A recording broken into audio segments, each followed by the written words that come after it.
မန်စီးတီးသင်းဟာဘယ်လ်ဂျီယံတောင်ပန်ကစားသမားဒိုကူကို9နှစ်စာချုပ်သစ်ချုပ်ဆိုလိုက်တယ်လို့ထုတ်ပြန်ခဲ့ပါတယ်။အဆိုပါစာချုပ်သစ်ကြောင့်ဒိုကူဟာမန်စီးတီးသင်းမှာအနည်းဆုံး2031ခုနှစ်ထိဆက်ရှိနေမှာဖြစ်ပါတယ်။အသက်24နှစ်အရွယ်ဘယ်လ်ဂျီယံကစားသမားဒိုကူဟာ2023ခုနှစ်မှာ Rennes အသင်းကနေမန်စီးတီးသင်းကိုရောက်ရှိလာခဲ့ပြီးနောက်အသင်းရဲ့တိုက်စစ်ပိုင်းမှာအရေးပါတဲ့ကစားသမားတစ်ဦးဖြစ်လာခဲ့ပါတယ်။အရှိန်ဟုန်ပြင်းတဲ့ပြင်းအားနဲ့နေ့စနစ်ပိုင်းကျွမ်းကျင်မှုတွေပေါင်းစပ်ထားတဲ့ဒိုကူဟာပရီးမီးယားလိရဲ့အနည်းရှိဆုံးတောင်ပန်ကစားသမားတွေကတအူးဖြစ်မြင့်မြတ်စွာသတ်မှတ်ခံလာရပါတယ်။ဒီနွေရာသီမှာမန်စီးတီးသင်းစီမံကိန်းပေါ်ဆက်လက်ယုံကြည်ကြောင်းပြသပြီးစာချုပ်သက်တမ်းတိုးခဲ့တဲ့ထိပ်တန်းကစားသမားတွေထဲမှာဒိုကူလည်းပါဝင်လာခဲ့ပါတယ်။အဲဒီမတိုင်ခင်ကမန်စီးတီးသင်းဟာဖီလ်ဖိုဒန်၊ဂဗာဒီယိုနဲ့ခူဆာနော့ဖ်တို့ကိုစာချုပ်သစ်ချုပ်ဆိုထားပါတယ်။မန်စီးတီးမှာဆက်နေဖို့ဆုံးဖြတ်ခဲ့တဲ့အပေါ်ဒိုကူက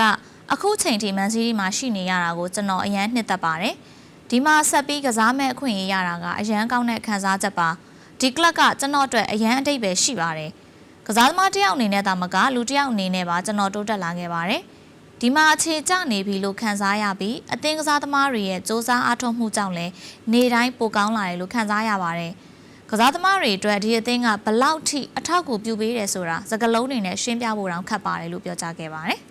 ဒိုကူဟာပြီးခဲ့တဲ့ရာသီကမန်စီးတီးအသင်းအတွက်ပြိုင်ပွဲဆောင်48ပွဲကစားခဲ့ပြီး8ဂိုးသွင်းယူခဲ့ပါတယ်ရှင်။